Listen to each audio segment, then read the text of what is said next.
Alors, d'abord, je profite de l'occasion pour vous souhaiter et aux gens qui nous écoutent et surtout aux gens qui sont présents une très bonne fête de Purim et que des bonnes nouvelles.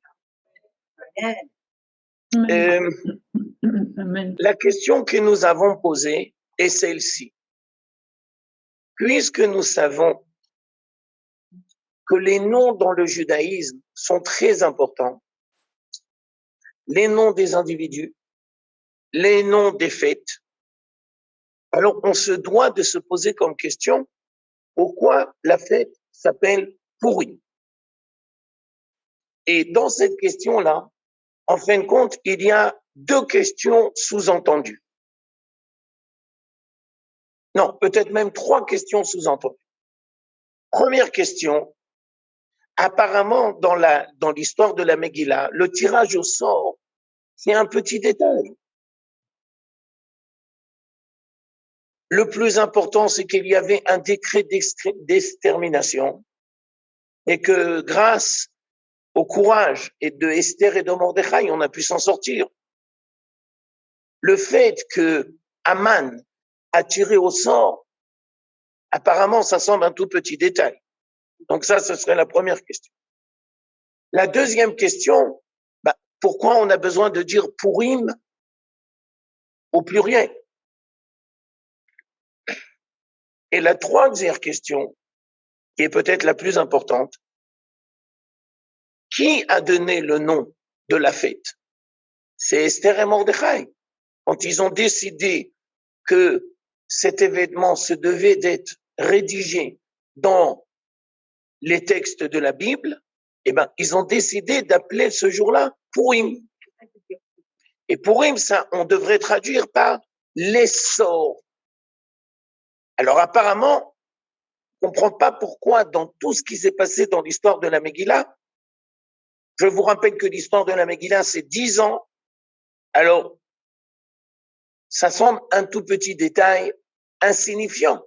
Alors pourquoi Esther et Mordechai ont jugé bon de concentrer le regard sur ce petit détail? C'est un sujet très vaste et de le temps qui nous est imparti, je ne suis pas sûr que on aura le temps de tout faire.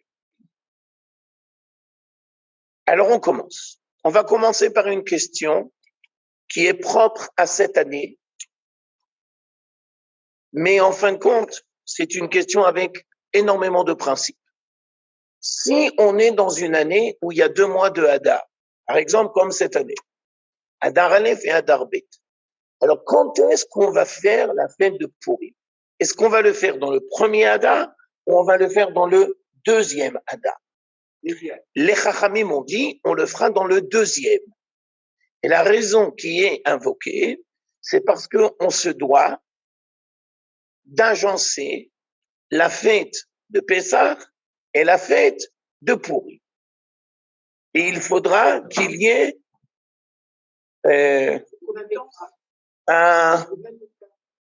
il faudrait qu'il y ait un lien entre les deux. Je vous rappelle, surtout pour nous les habitants de Jérusalem, qui faisons la fête de Purim le 15 du mois de Hadar, que un mois après, le 15 de Nissan, c'est la fête de Pessah. Donc il y a exactement un mois. De manière plus approfondie, vous savez que les Chachamim ont dit que la présence divine qui se dévoile à l'occasion d'une fête, elle commence 30 jours avant. Et donc le jour de Purim, surtout à Jérusalem, en fin de compte, on se prépare déjà à Pessah. Quelle est la raison invoquée? Rashi, dans le traité de Megillah, va nous dire pour rapprocher les deux délivrances. Il y a la délivrance de Pessah, il y a la délivrance de Purim. On se doit de les rapprocher, de les juxtaposer. Ces paroles de Rashi, qui semblent être très faciles et très compréhensibles, en fin de compte, sont révolutionnaires. Et je voudrais commencer le cours par là. Je vous rappelle que dans les 5 livres de la Torah, la fête de Purim n'est pas mentionnée. Ah non, parce que la fête de Purim, c'est 1500 ans après le don de la Torah. 1500 ans, ça veut dire à la fin de la Bible. Je vous rappelle que Esther est la dernière prophétesse. Ça veut dire Ça veut dire que grâce à Pessah, nous avons découvert la notion de délivrance. Mais ça voudrait dire, apparemment, que s'il y a une délivrance, elle devra toujours être selon le modèle de Pessah. Et vient les Chachamim et nous apprennent une idée extraordinaire. Sache que quand on parle du processus de délivrance, alors toi, tu connaissais jusqu'à présent que le modèle de Pessah, et bien maintenant, tu vas découvrir un nouveau modèle qui s'appelle Purim. Et donc, les Asmir Geoula, les Geoula, ça veut dire que nous avons deux processus de délivrance, deux modèles de délivrance. Il y en a un qui va s'appeler Pessah et il y en a un autre qui va s'appeler Purim. Et si on n'avait pas Purim, eh ben on aurait pensé qu'il n'y a que Pessah. Là, on approfondit. Si la délivrance, elle va selon le modèle de Pessah, qu'est-ce que ça veut dire? Ben, ça veut dire d'abord qu'elle va se faire de manière surnaturelle, à travers des plaies qui sortent de l'ordinaire. Ça veut dire qu'il y a une intervention divine qui est dévoilée et qu'on ne peut pas rater. Il ne faut pas être juif, mais même si on est égyptien ou pharaon, on se devra de reconnaître l'identité divine. On ne peut pas la rater.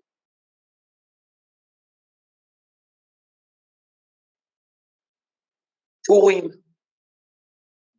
c'est le contraire. Purim, c'est une présence divine cachée à travers des événements historiques.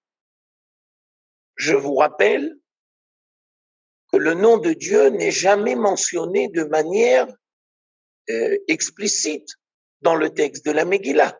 Il est sous-entendu. Chaque fois que tu vas lire le mot Amelech, qui veut dire le roi, tu dois savoir qu'il faut lire les événements de deux manières. Première explication, Amelech, c'est Achashverosh. Deuxième explication, derrière, il y a le roi des rois.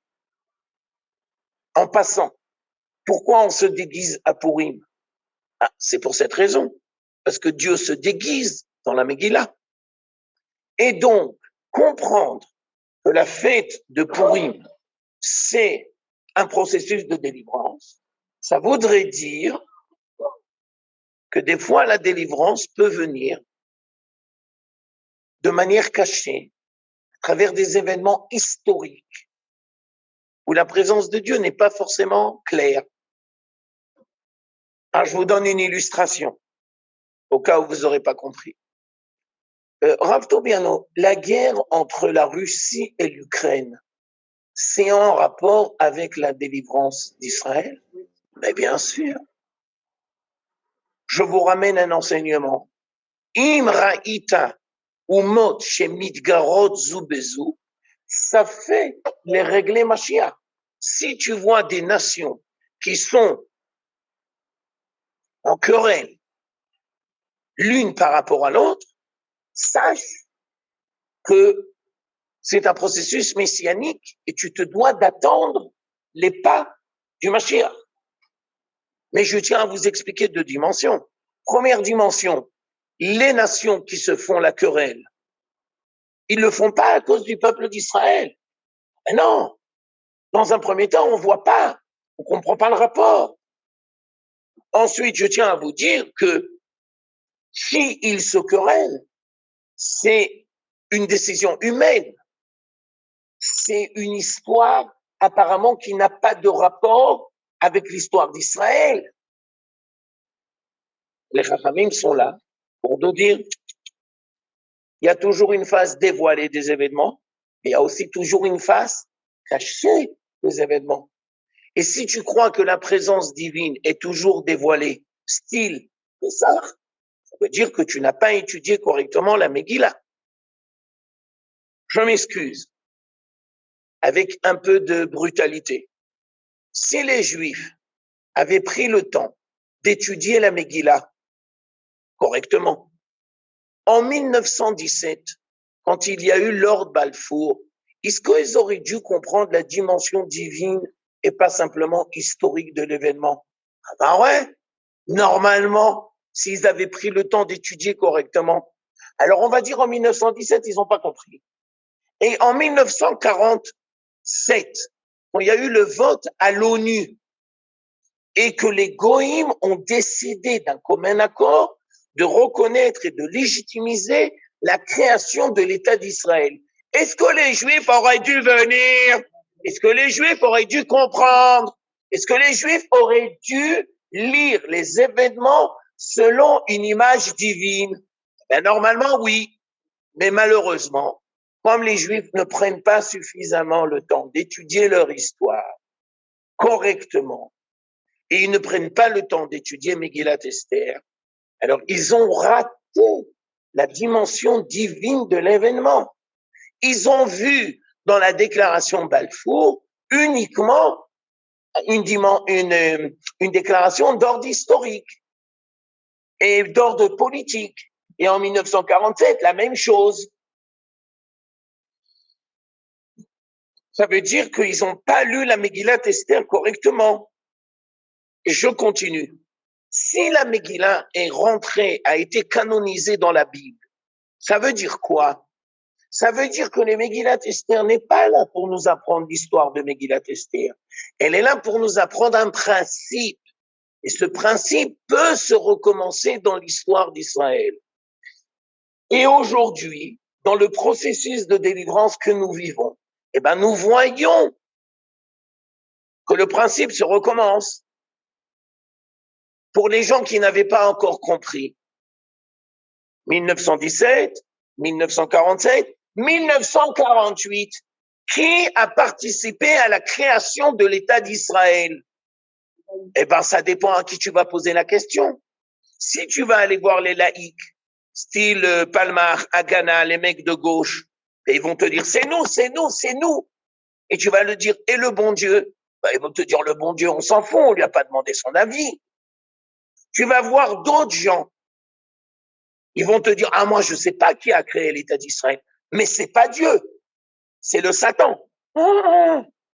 Ça, c'est du blasphème. Je voudrais dire qu'il y a quelque chose qui se passe et que la présence divine n'a pas donné son accord. Mais comment tu peux dire une chose pareille? C'est du blasphème. Et même si tu vas dire c'est le Satan, ben, tu connais pas le livre de Job? Que le Satan, c'est un envoyé de Dieu. Alors, ça veut dire quoi? Ça veut dire que dans un événement d'ordre historique, il y a une dimension divine qui se cache et toi, tu dois être capable de comprendre, pas la dimension historique, parce que la dimension historique, elle est toujours dévoilée. On en parle dans la radio, dans la presse, dans les livres d'histoire. Tu dois comprendre la dimension divine. Je vous donne une illustration. Pour Esther, quand elle a été nommée reine, c'est mentionné dans le 2e chapitre de la Megillah. C'était la 7e année du règne du roi de Achashverosh. Mais pour elle, c'est une tragédie. Qui veut aller habiter chez un goy? Qui veut aller habiter dans un palais où il n'y a que du taref et on transgresse le Shabbat? Et à part ça, je tiens à vous préciser qu'elle est devenue la femme de Achashverosh. Mais qui rêve de devenir la femme de Achashverosh? Pour une femme juive qui se respecte, c'est une tragédie. On attend encore 5 ans et la situation s'aggrave. Parce que maintenant, il y a un décret d'extermination pour tous les juifs. Et Hashmid, la Harog ou les Abed et Kol HaYehudim. C'est pour ça d'ailleurs que le texte va nous dire que tous les jours que Dieu fait, Mordechai va s'inquiéter du devenir d'Esther et il va essayer de la renforcer. Ne t'inquiète pas, ne t'inquiète pas. Tiens le coup, tiens le coup. Mais Esther et Mordechai étaient à milieu d'imaginer qu'elle se devait d'être reine pour pouvoir déjouer les projets de Achashverosh et de Haman. Ça veut dire que Dieu, j'utilise une image, Dieu et l'histoire, c'est comme un échiquier et il avance les pièces pour qu'au moment venu, Esther puisse déjouer les projets sataniques de Achashverosh et de Haman. Mais elle, au début, elle n'a pas compris. Ça prend du temps. C'est comme aujourd'hui. L'Ukraine et la Russie. On n'y comprend rien. Qu'est-ce qu'on comprend? Que forcément, il y a une dimension divine qui se cache et que c'est un processus d'ordre messianique, mais pour l'instant, on n'y comprend rien. Et avec le temps, sans doute que les événements vont s'éclaircir de la même manière dans la Megillah.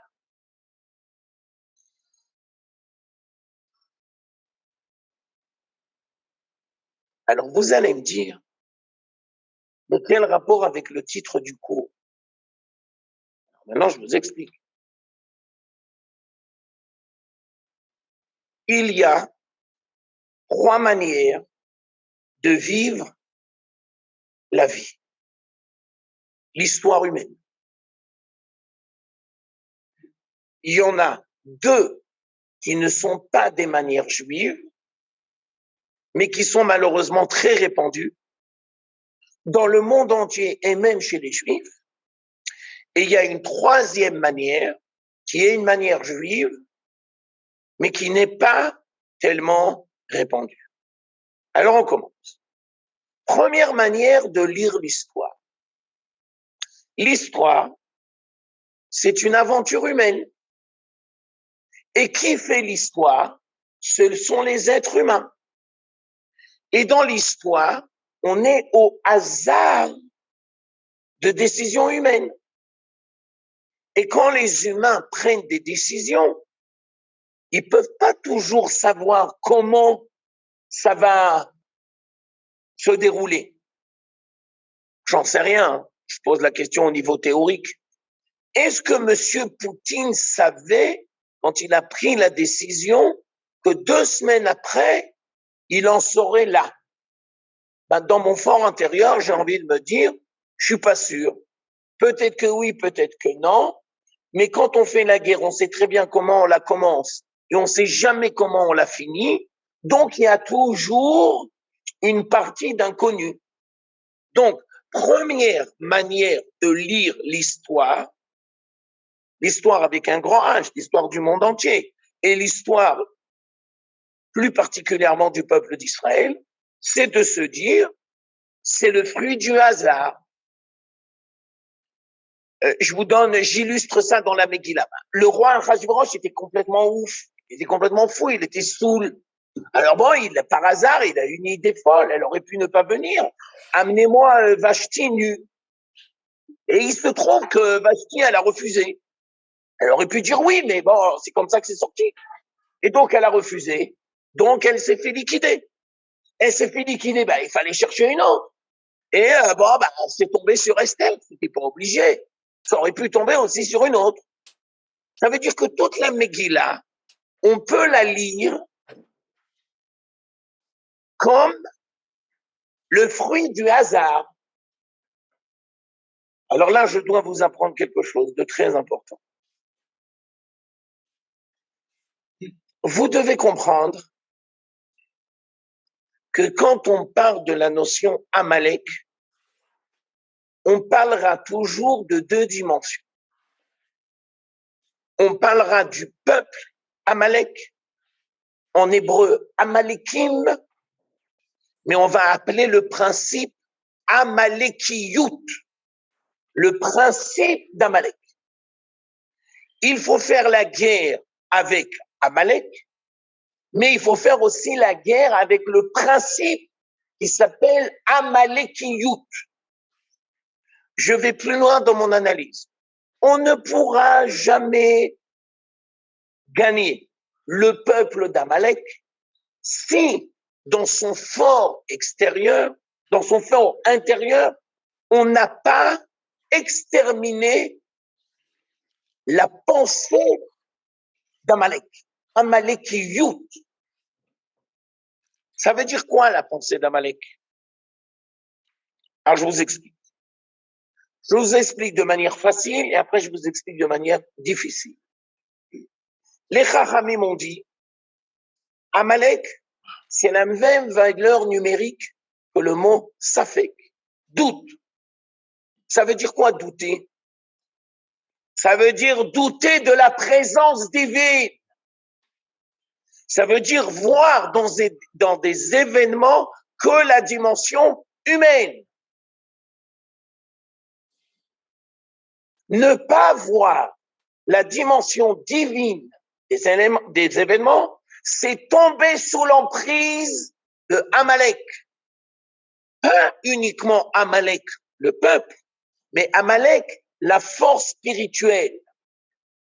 C'est pour ça que l'on devra exterminer de sa tête et de son cœur la pensée amalékienne. Alors, la pensée amalékienne, c'est dire, ouais, peut-être, je sais pas, on verra. Peut-être que oui, peut-être que non.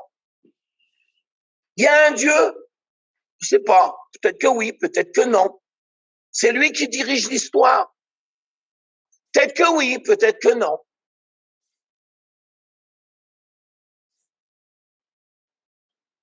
Et dans son cœur, quand il y a le doute, alors on est paralysé et on ne fait plus rien. Et on attend que ça se passe. Et qu'est-ce qu'on peut faire? Qu'est-ce qu'on peut faire? Qu'est-ce qu'on peut faire contre le Hamas? Qu'est-ce qu'on peut faire? Qu'est-ce qu'on peut faire? On est des petits rigolos, nous, on peut rien faire. Alors, quand Amalek nous prend la tête, on n'a plus de confiance en Dieu. Quand Amalek nous prend dans le cœur, on est paralysé. Et on ne fait plus rien. Comment détruire Amalek de sa tête et de son cœur? Première réponse, la tête, c'est l'étude de la Torah. Ça veut dire, ça ne peut être que à travers l'étude de la Torah que l'on va apprendre à découvrir la dimension divine qui se cache dans des événements humains. Et je précise, quand je dis étudier la Torah, c'est étudier la Bible. Ce n'est pas uniquement étudier la Gemara et la Halacha. C'est d'abord, surtout et avant tout, étudier la Bible. Parce que Dieu se dévoile à travers l'histoire d'Israël. Je donne un exemple bête et méchant, parce qu'aujourd'hui on est dimanche, et dans le cadre de notre cours, on étudie les juges. Alors, maintenant on est au 13e chapitre. Alors, si tu parles d'un juge qui s'appelle Shimshon, est-ce que tu vois que derrière cette personne, il y a une dimension juive qui est appelée à se dévoiler? Ah oui, c'est marqué textuel dans le texte. La preuve, c'est que la mère et le père, pendant toute la période de la grossesse, ils devaient prendre des dispositions. Mais si tu vas étudier que la halakha, alors tu seras toujours confronté à la dimension dévoilée des événements. Mais tu ne seras jamais à l'écoute de la dimension cachée des événements. Qu'est-ce que je fais? C'est permis ou c'est interdit? On peut ou on peut pas? Ça, c'est très important, c'est la halakha. Mais ça suffit pas. Parce que si tu étudies la Bible, c'est pas qu'est-ce que tu dois faire, c'est comment tu dois analyser, comment tu dois réfléchir, comment tu dois comprendre. Et une des tragédies, il faut le dire, c'est que les gens n'étudient pas Megillat Esther, mais on peut le dire aussi, ils n'étudient pas le Tanakh. Je vous rappelle que Megillat Esther, ça fait partie de la Bible. Deuxième dimension. Oui, j'ai vu ce que vous m'avez marqué. J'ai vu. Deuxième dimension, c'est dans son cœur. Ça veut dire créer des gens qui sont paralysés et qui ne font plus rien. Alors maintenant, je vous réponds à la question, parce que pour les gens qui nous écoutent, il nous reste 1 minute. Quand il a fait Aman le sort, c'était le hasard. Ça aurait pu tomber sur le mois de Hadar, comme ça aurait pu tomber sur un autre. Est-ce que tu vois la main cachée de Dieu à travers le sort? Est-ce que tu es capable de comprendre que même ce qui se dévoile à nos yeux, apparemment sous le hasard, c'est en fin de compte une présence divine cachée? Alors, je vous le dis dans le sens des Chachamim. Pourquoi on va se braquer sur le sort? Pour 2 raisons. Première raison, parce que c'est le hasard. Deuxième raison, parce que quand c'est le sort, alors les gens sont persuadés qu'on peut pas s'en sortir. C'est le sort. Qu'est-ce que tu veux qu'on fasse? C'est le déterminisme. On peut pas s'en sortir. On n'a aucune chance. Qu'est-ce qu'on peut faire contre le Hamas? C'est comme ça. Qu'est-ce qu'on peut faire contre l'Iran? On peut rien faire. Mais détruire Amalek dans sa tête et dans son cœur, c'est comprendre qu'à travers ce qui nous semble le hasard, il y a toujours une présence divine. Et la présence divine nous invite à agir. La présence divine nous invite à prendre nos responsabilités. Et d'ailleurs, c'est pour ça que Esther et Mordechai se sont dit, si on est là-bas, il n'y a pas le choix. Il faut agir. Mais je tiens à préciser, et ce sera le mot de la fin, on ne devra jamais agir sans avoir pris le temps de réfléchir. Et on ne devra jamais réfléchir uniquement selon la vision dévoilée humaine des événements. On devra essayer d'être à l'écoute de la dimension divine des événements. J'ai l'impression que nous vivons une nouvelle Megillah avec c'est comme par exemple, c'est un exemple théorique, ça n'existe pas ce que je viens de dire. On va dire il y a 3 ans aux Juifs, vous savez, si vous habitez en Israël, vous allez être appelé à voter 4 fois. Et si vous habitez dans le monde, après les 4 votes, vous allez être confronté au corona. Et puis après, si on continue le film, après le corona, il y aura la guerre entre la Russie et l'Ukraine. Alors vous allez me dire, mais quel est le point commun? C'est comme ça que ça sort, c'est comme ça que c'est sorti. On n'en sait rien, ça aurait pu être autrement, on l'avait pas prévu, mais c'est comme ça que c'est sorti. Alors, être à l'écoute de la dimension divine des événements, ça demande d'abord beaucoup de prudence. On ne doit pas écouter le n'importe quel venu. On doit faire preuve de prudence. On doit faire preuve de beaucoup de sagesse. On doit faire preuve de beaucoup de modestie. Et la 4e dimension, puisque la face de Dieu se cache, alors ça prend du temps avant qu'elle se dévoile et qu'on commence à comprendre. Je souhaite à tous nos auditeurs une très bonne fête de Purim. Je sais que j'ai été un petit peu bref. Je m'excuse du retard qui était indépendamment de ma personne. Merci beaucoup, Harav.